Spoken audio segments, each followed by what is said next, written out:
Hi, a question over here. This is for Christina, the social media correspondent. The youth, as mentioned a few times, I'm over here like, where? I don't know what that means. As the social media correspondent, do you get a lot of response from older adults? And the reason why I say this, I have personal experience of going home to my mother's house and hearing the voice before I even turn the corner. She's deaf. She's sitting on the edge of the chair. She knows all of you. Is she tweeting us? What's that? Is she tweeting us too? No, she can't.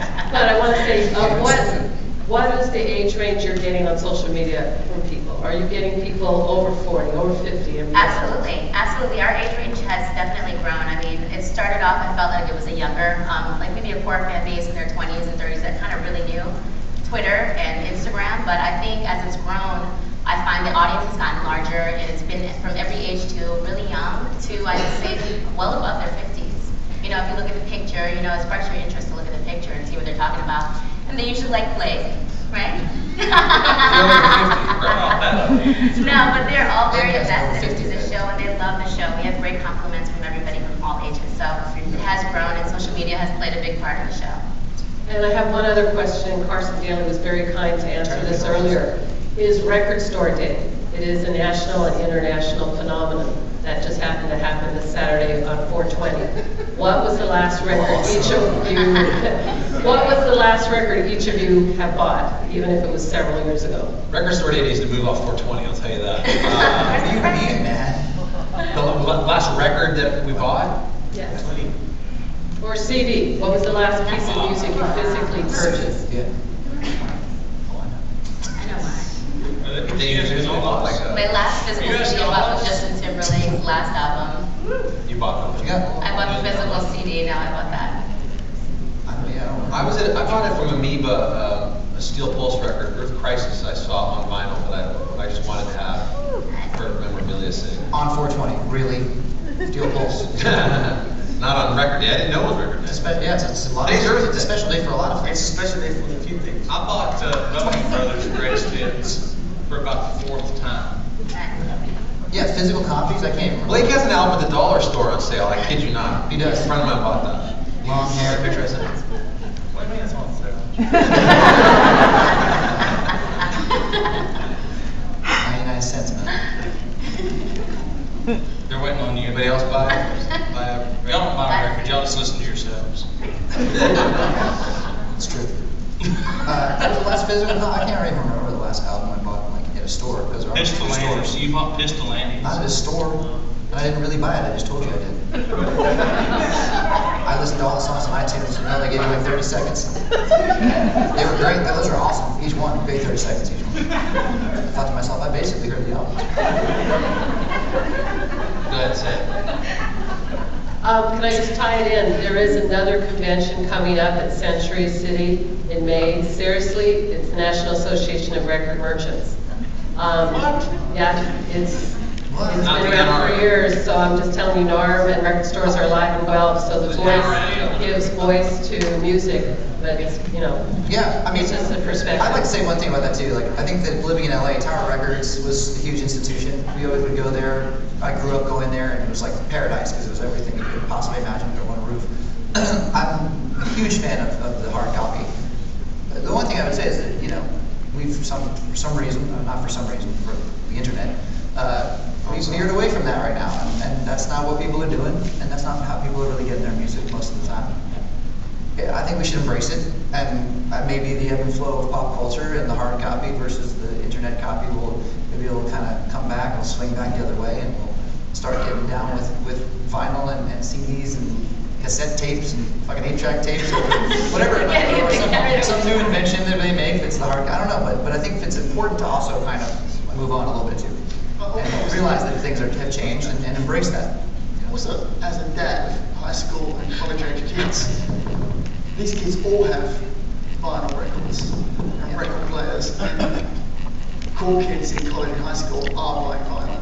And recently, I've bought a lot of vinyl records lately for my kids, and they're loving getting the albums and the artwork and reading the sleeves. So there's certainly a resurgence amongst kids in their 16, 17, 19 kids. And that's so good to hear, and that's such a beautiful thing to be able to do that. I'm all about it. I just, you know, it's very important. iTunes is just so fucking Question over here on your easy. left. Stories, right? Question over here on your left. Yeah, go ahead. Hi, can each one of you, hello. Hello. Can each one of you just go down the line and talk about the biggest lesson that each of you have learned in your industry with turning all the way from the left to right? Who? Oh, he was was that me? Left to right being a, who? It doesn't matter. I'd love to start. Try to not ever listen to your record label, and you should be all right. And if you can ever get away with not having to listen to your record label, do it. Do whatever the hell you want to do, or try to. That's always the struggle being an artist that's signed, is that it's very difficult to get what you want to get done. So from a creative standpoint, always kind of rage against the machine a little bit. That's the best thing I think that ever happened to me, was realizing I didn't have to listen all the time to what everybody else said. That's how I really feel. Thanks. Am I the next one? I guess what comes to mind now is what my school music teacher once told me. He basically told me to get rid of my vibrato because he thought I sounded like a goat. That was a terrible mistake, terrible advice. Because I think that's one of the most signature things about my sound is vibrato. So I obviously didn't listen to him. Because my dad, actually, I remember I came back home and I told my dad, sort of crying, that I had been told by my music teacher this and that, and he told me, don't ever use the vibrato. A voice without the vibrato, it's worth nothing. So I love your voice. I don't think you sound like a goat. I think your music teacher has that up his ass. Thank you. Any other animal you think I sound like? No. Goat be the greatest of all time. Wow. Good one. Holy I media always like training that man. man show. You just always listen. I can't say that there's anything specific, but I will say this. When I first started, I completely lost my voice, and in part to the fact that, you know, young boys go through a vocal change and you lose your voice.